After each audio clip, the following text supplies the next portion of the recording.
Paper 31. The Core of the Finality. The core of mortal finaliters represents the present known destination of the ascending adjuster-fused mortals of time. But there are other groups who are also assigned to this core. The primary finaliter core is composed of the following: 1. Havona natives. 2. Gravity messengers. 3. Glorified mortals. 4. Adopted seraphim. 5.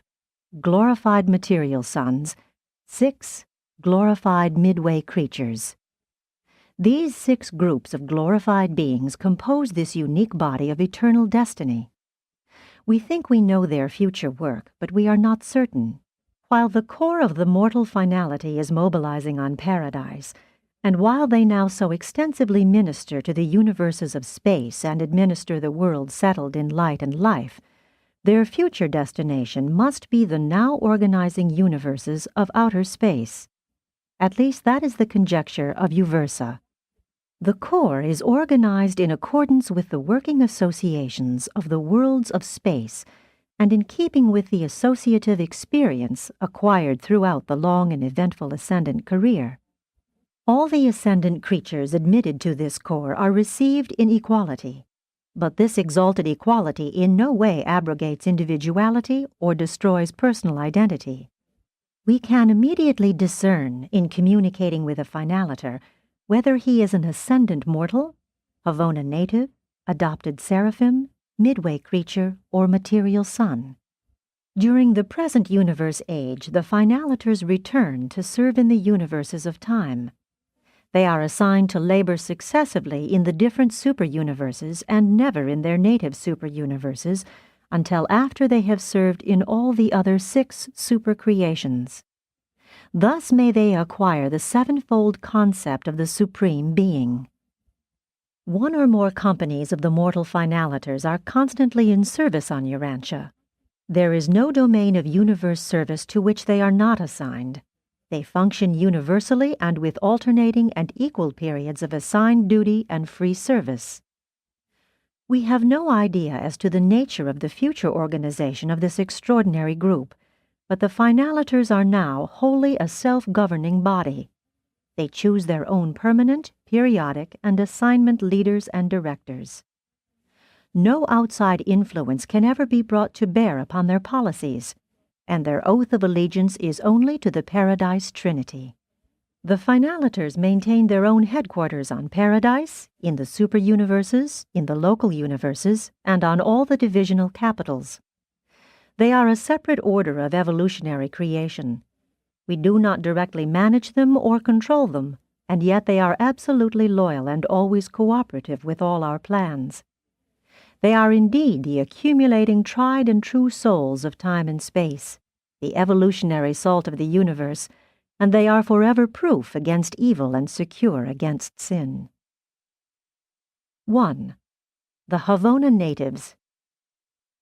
Many of the Havona natives who serve as teachers in the pilgrim training schools of the central universe become greatly attached to the ascending mortals, and still more intrigued with the future work and destiny of the core of mortal finaliters. On Paradise there is maintained, at the administrative headquarters of the core, a registry for Havona volunteers, presided over by the Associate of Grand Fanda. Today you will find millions upon millions of Havona natives upon this waiting list. These perfect beings of direct and divine creation are of great assistance to the mortal core of finality, and they will undoubtedly be of even greater service in the far-distant future. They provide the viewpoint of one born in perfection and divine repleteness. The finaliters thus embrace both phases of experiential existence, perfect and perfected. Havona natives must achieve certain experiential developments in liaison with evolutionary beings which will create reception capacity for the bestowal of a fragment of the spirit of the Universal Father. The mortal finaliter core has as permanent members only such beings as have been fused with the spirit of the first source and center, or who, like the gravity messengers, innately embody this spirit of God the Father. The inhabitants of the central universe are received into the core in the ratio of 1 in 1,000, a finaliter company. The core is organized for temporary service in companies of 1,000, the ascendant creatures numbering 997 to 1 Havona native and 1 gravity messenger. Finaliters are thus mobilized in companies, but the finality oath is administered individually. It is an oath of sweeping implications and eternal import. The Havona native takes the same oath and becomes forever attached to the core. The Havona recruits follow the company of their assignment. Wherever the group goes, they go. And you should see their enthusiasm in the new work of the finaliters. The possibility of attaining the core of the finality is one of the superb thrills of Havona.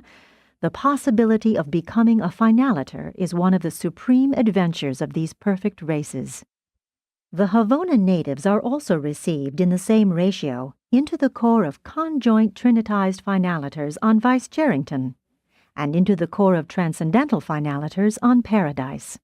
The Havona citizens regard these 3 destinies as constituting the supreme goals of their supernal careers, together with their possible admission to the core of Havona finaliters.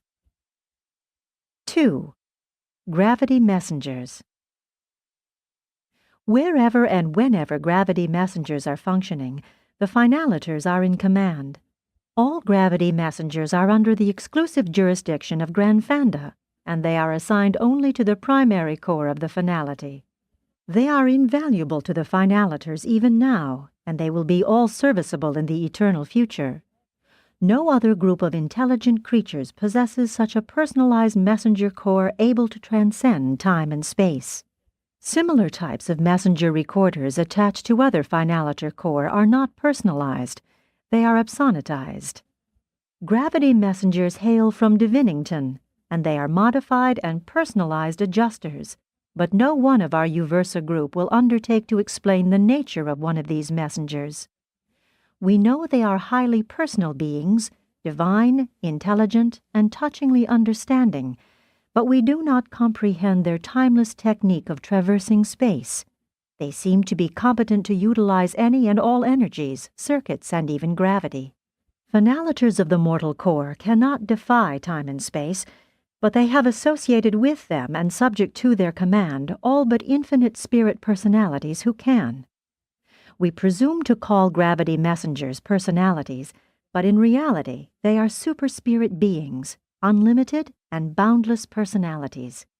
They are of an entirely different order of personality as compared with solitary messengers.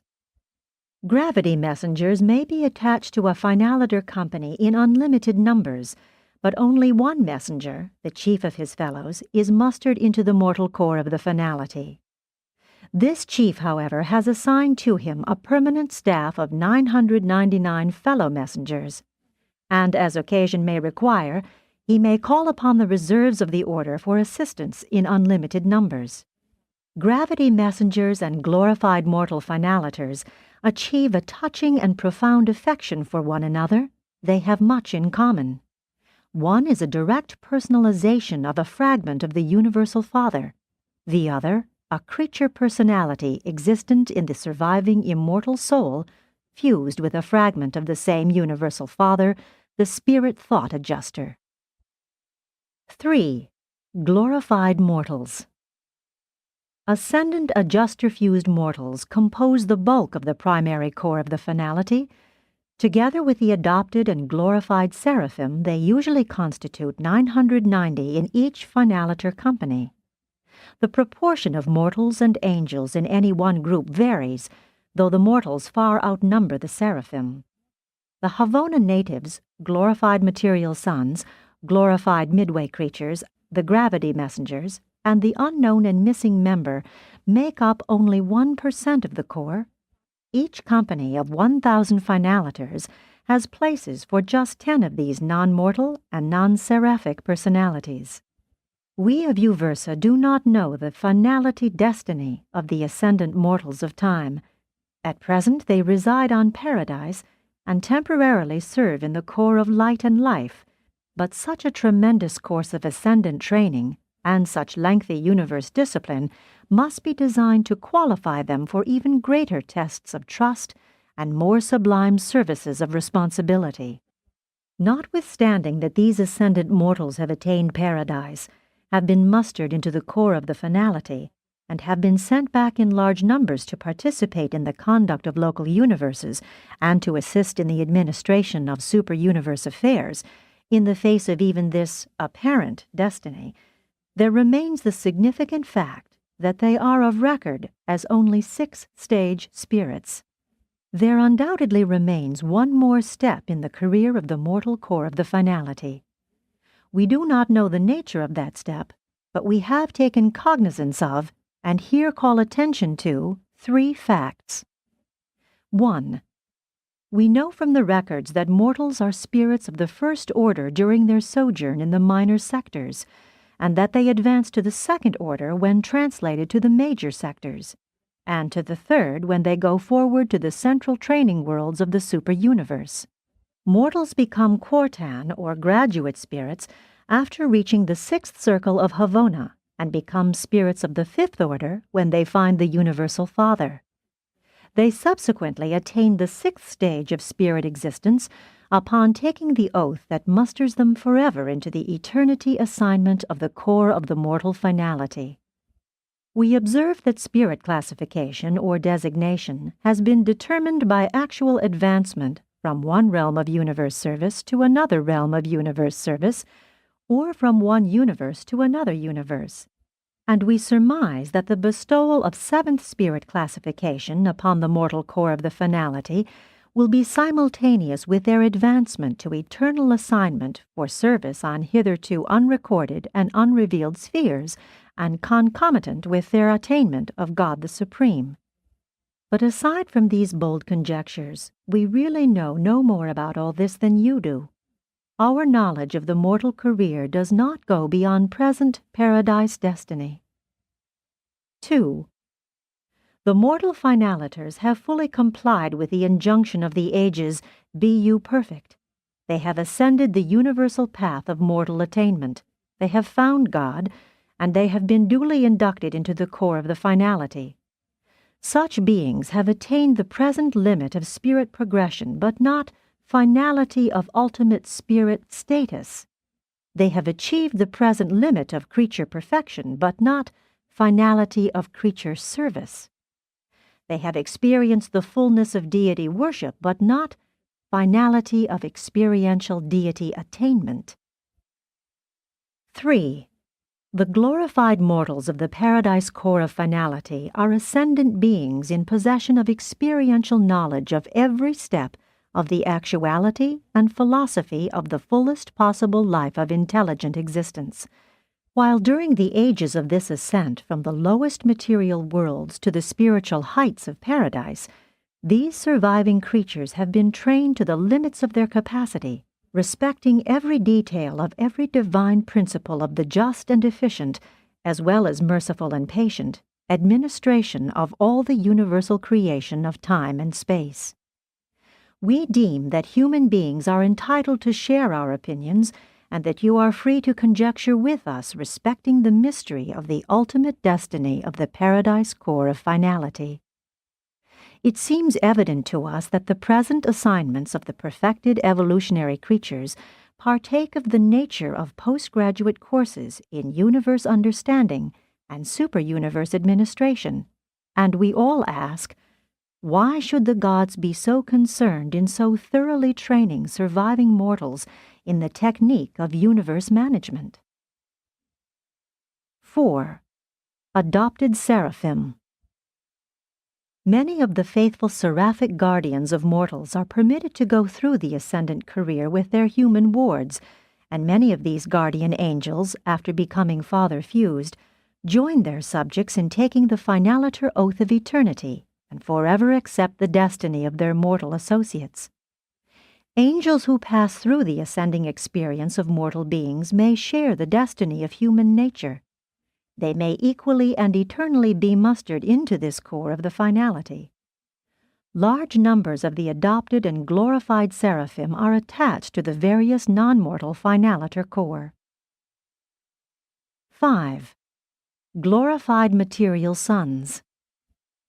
There is provision in the universes of time and space whereby the Adamic citizens of the local systems, when long delayed in receiving planetary assignment, may initiate a petition for release from permanent citizenship status.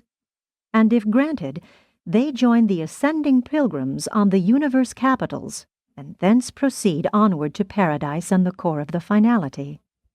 When an advanced evolutionary world attains the later eras of the age of light and life, the material sons, the planetary Adam and Eve, may elect to humanize, receive adjusters, and embark upon the evolutionary course of universe ascent, leading to the core of mortal finaliters.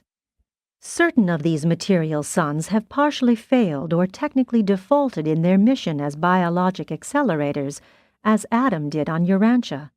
And then are they compelled to take the natural course of the peoples of the realm, receive adjusters, pass through death, and progress by faith through the ascendant regime, subsequently attaining paradise and the core of the finality. These material sons are not to be found in many finaliter companies. Their presence lends great potential to the possibilities of high service for such a group, and they are invariably chosen as its leaders. If both of the Edenic pair are attached to the same group, they are usually permitted to function jointly as one personality. Such ascendant pairs are far more successful in the adventure of trinitizing than are the ascendant mortals. 6. Glorified midway creatures. On many planets, the midway creatures are produced in large numbers, but they seldom tarry on their native world subsequent to its being settled in light and life. Then, or soon thereafter, they are released from permanent citizenship status and start on the ascension to paradise, passing through the Urantia worlds, the Superuniverse, and Havona in company with the mortals of time and space. The midway creatures from various universes differ greatly in origin and nature, but they are all destined to one or another of the paradise finality core. The secondary midwayers are all eventually adjuster-fused and are mustered into the mortal core. Many finaliter companies have one of these glorified beings in their group. 7. The Evangels of Light. At the present time, every finaliter company numbers 999 personalities of oath status, permanent members. The vacant place is occupied by the chief of attached Evangels of Light assigned on any single mission. But these beings are only transient members of the core. Any celestial personality assigned to the service of any finaliter core is denominated an Evangel of Light. These beings do not take the finaliter oath, and though subject to the core organization, they are not of permanent attachment. This group may embrace solitary messengers, supernaphim, seconaphim, paradise citizens, or their trinitized offspring, any being required in the prosecution of a transient finaliter assignment. Whether or not the core is to have these beings attached to the eternal mission, we do not know. At the conclusion of attachment, these Evangels of Light resume their former status. As the mortal core of the finality is at present constituted, there are just 6 classes of permanent members. The finaliters, as might be expected, engage in much speculation as to the identity of their future comrades, but there is little agreement among them. We of Uversa often conjecture respecting the identity of the 7th group of finaliters. We entertain many ideas, embracing possible assignment of some of the accumulating core of the numerous trinitized groups on Paradise, Vice Jerrington, and the inner Havona circuit. It is even conjectured that the core of the finality may be permitted to trinitize many of their assistants in the work of universe administration, in the event they are destined to the service of universes now in the making. One of us holds the opinion that this vacant place in the core will be filled by some type of being of origin in the new universe of their future service. The other inclines to the belief that this place will be occupied by some type of paradise personality not yet created, eventuated, or trinitized. but we will most likely await the entrance of the Finaliters upon their 7th stage of spirit attainment before we really know. 8. The Transcendentalers. Part of the perfected mortal's experience on Paradise as a Finaliter consists in the effort to achieve comprehension of the nature and function of more than 1,000 groups of the transcendental supercitizens of Paradise, eventuated beings of absonite attributes. In their association with these superpersonalities, the ascendant Finaliters receive great assistance from the helpful guidance of numerous orders of transcendental ministers, who are assigned to the task of introducing the evolved Finaliters to their new Paradise brethren. The entire order of the Transcendentalers live in the west of Paradise, in a vast area which they exclusively occupy. In the discussion of Transcendentalers, we are restricted not only by the limitations of human comprehension, but also by the terms of the mandate governing these disclosures concerning the personalities of Paradise. These beings are in no way connected with the mortal ascent to Havona. The vast host of the Paradise Transcendentalers have nothing whatever to do with the affairs of either Havona or the 7 superuniverses, being concerned only with the superadministration of the affairs of the Master Universe. You, being a creature, can conceive of a creator, but you can hardly comprehend that there exists an enormous and diversified aggregation of intelligent beings who are neither creators nor creatures. These Transcendentalers create no beings, neither were they ever created. In speaking of their origin, in order to avoid using a new term, an arbitrary and meaningless designation, we deem it best to say that Transcendentalers simply eventuate. The deity absolute may well have been concerned in their origin and may be implicated in their destiny. But these unique beings are not now dominated by the deity absolute.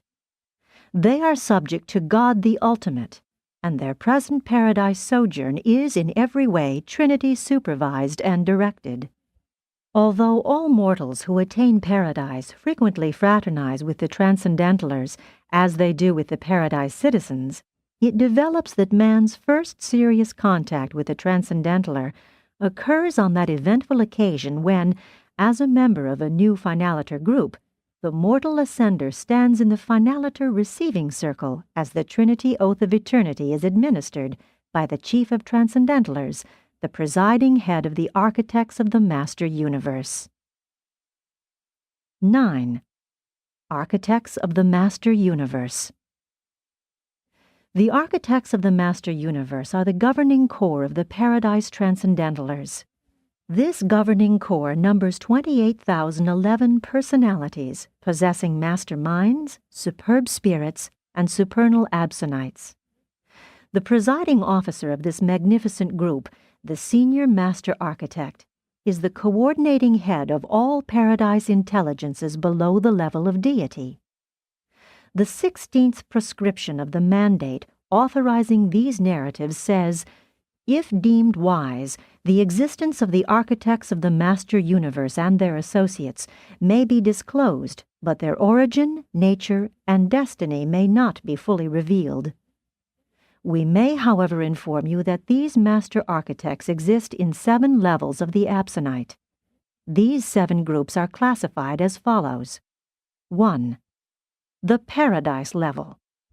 Only the senior or first eventuated architect functions on this highest level of the Absonite. This ultimate personality, neither creator nor creature, eventuated in the dawn of eternity, and now functions as the exquisite coordinator of Paradise and its 21 worlds of associated activities. 2. The Havona level. The second architect eventuation yielded 3 master planners and Absonite administrators, and they have always been devoted to the coordination of the 1 billion perfect spheres of the central universe. Paradise tradition asserts that these 3 architects, with the counsel of the pre-eventuated senior architect, contributed to the planning of Havona, but we really do not know. 3. The Superuniverse level. The third Absonite level embraces the 7 master architects of the 7 superuniverses, who now, as a group, spend about equal time in the company of the 7 master spirits on Paradise and with the 7 supreme executives on the 7 special worlds of the infinite spirit. They are the super-coordinators of the grand universe. 4. The primary space level.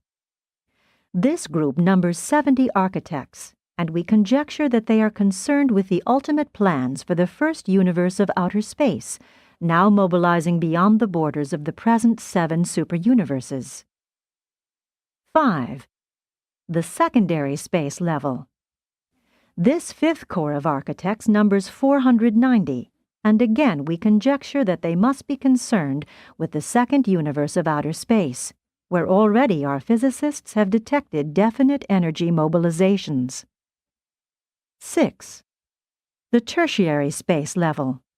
This 6th group of master architects numbers 3,430, and we likewise infer that they may be occupied with the gigantic plans for the 3rd universe of outer space. 7. The quartan space level. This, the final and largest corps, consists of 24,010 master architects, and if our former conjectures are valid, it must be related to the 4th and last of the ever-increasing sized universes of outer space. These 7 groups of master architects total 28,011 universe planners. On Paradise there is a tradition that far back in eternity there was attempted the eventuation of the 28,012th master architect, but that this being failed to absonitize, experiencing personality seizure by the universal absolute. It is possible that the ascending series of the master architects attained the limit of absonity in the 28,011th architect, and that the 28,012th attempt encountered the mathematical level of the presence of the absolute. In other words, at the 28,012th eventuation level, the quality of absonity equivalated to the level of the universal and attained the value of the absolute. In their functional organization, the 3 supervising architects of Havona act as associate assistants to the solitary Paradise architect.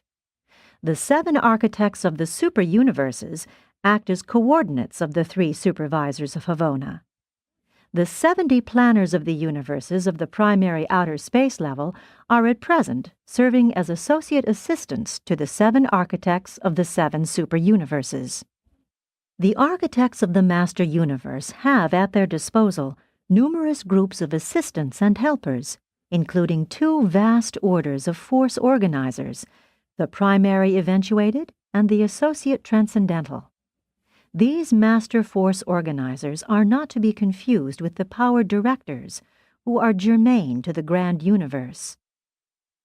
All beings produced by the union of the children of time and eternity, such as the trinitized offspring of the finaliters and the Paradise citizens, become wards of the master architects. But of all other creatures or entities revealed as functioning in the present organized universes, only solitary messengers and inspired Trinity spirits maintain any organic association with the transcendentalers and the architects of the master universe.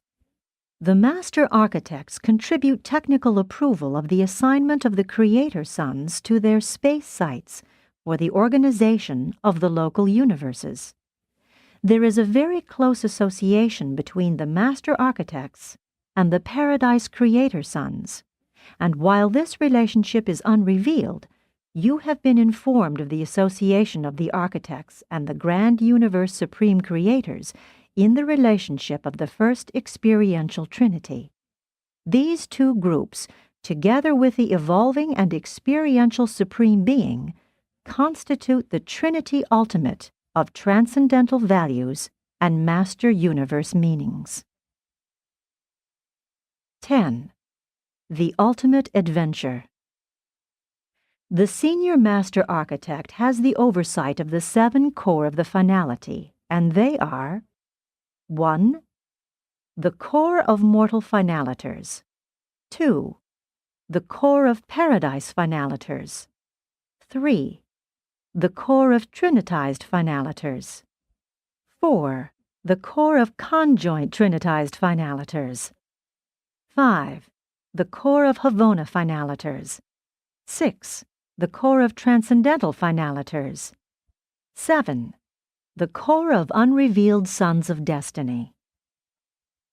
Each of these destiny core has a presiding head, and the 7 constitute the Supreme Council of Destiny on Paradise.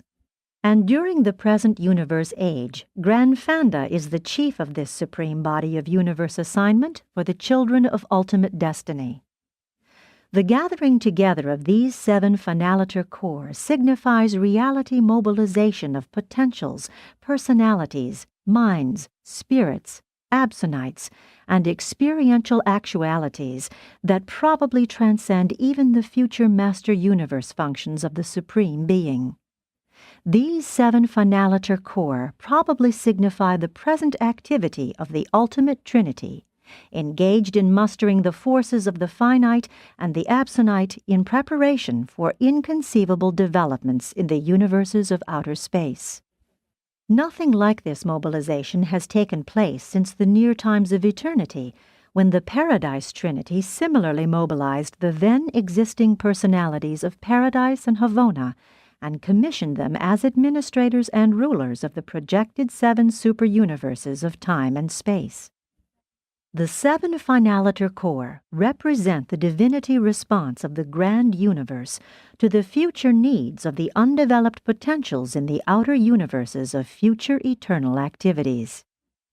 We venture the forecast of future and greater outer universes of inhabited worlds, new spheres peopled with new orders of exquisite and unique beings, a material universe sublime in its ultimacy, a vast creation lacking in only one important detail, the presence of actual finite experience in the universal life of ascendant existence. Such a universe will come into being under a tremendous experiential handicap, the deprivation of participation in the evolution of the Almighty Supreme.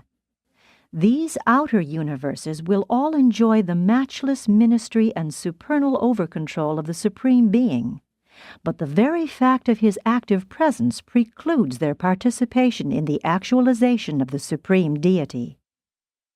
During the present universe age, the evolving personalities of the grand universe suffer many difficulties due to the incomplete actualization of the sovereignty of God the Supreme. But we are all sharing the unique experience of his evolution. We evolve in him, and he evolves in us.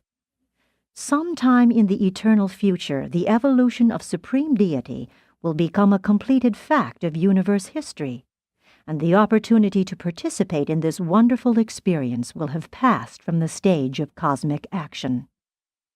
But those of us who have acquired this unique experience during the youth of the universe will treasure it throughout all future eternity.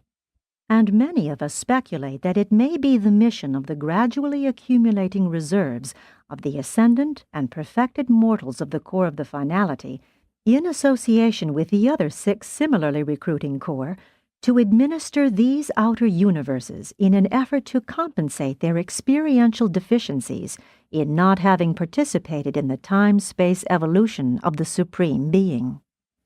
These deficiencies are inevitable on all levels of universe existence. During the present universe age, we of the higher levels of spiritual existences now come down to administer the evolutionary universes and minister to the ascending mortals, thus endeavoring to atone for their deficiencies in the realities of the higher spiritual experience. But though we really know nothing about the plans of the architects of the Master Universe respecting these outer creations, nevertheless, of 3 things we are certain. 1. There actually is a vast and new system of universes gradually organizing in the domains of outer space. New orders of physical creations, enormous and gigantic circles of swarming universes upon universes, far out beyond the present bounds of the peopled and organized creations, are actually visible through your telescopes. At present, these outer creations are wholly physical. They are apparently uninhabited and seem to be devoid of creature administration. 2. For ages upon ages there continues the unexplained and wholly mysterious paradise mobilization of the perfected and ascendant beings of time and space in association with the 6 other finaliter corps. 3. Concomitantly with these transactions, the Supreme Person of Deity is powerizing as the Almighty Sovereign of the supercreations. As we view this triune development, embracing creatures, universes, and deity, can we be criticized for anticipating that something new and unrevealed is approaching culmination in the Master Universe? Is it not natural that we should associate this age-long mobilization and organization of physical universes on such a hitherto unknown scale, and the personality emergence of the Supreme Being, with this stupendous scheme of upstepping the mortals of time to divine perfection, and with their subsequent mobilization on paradise in the core of the finality, a designation and destiny enshrouded in universe mystery? It is increasingly the belief of all Uversa that the assembling core of the finality are destined to some future service in the universes of outer space, where we already are able to identify the clustering of at least 70,000 aggregations of matter, each of which is greater than any one of the present superuniverses. Evolutionary mortals are born on the planets of space, pass through the Urantia worlds, ascend the spirit universes, traverse the Havonospheres, find God, attain paradise, and are mustered into the primary core of the finality, therein to await the next assignment of universe service. There are 6 other assembling finality corps, but Gran Fanda, the first mortal ascender, presides as paradise chief of all orders of finaliters. And as we view this sublime spectacle, we all exclaim, "What a glorious destiny for the animal origin children of time, the material sons of space." Jointly sponsored by a divine counselor and one without name and number, authorized so to function by the Ancients of Days on Uversa. These 31 papers depicting the nature of deity, the reality of paradise, the organization and working of the central and superuniverses, the personalities of the grand universe, and the high destiny of evolutionary mortals, were sponsored, formulated, and put into English by a high commission consisting of 24 Orvanton administrators, acting in accordance with a mandate issued by the Ancients of Days of Uversa, directing that we should do this on Urantia, 606 of Satania, in Norlashadek of Nebadon, in the year A.D. 1934.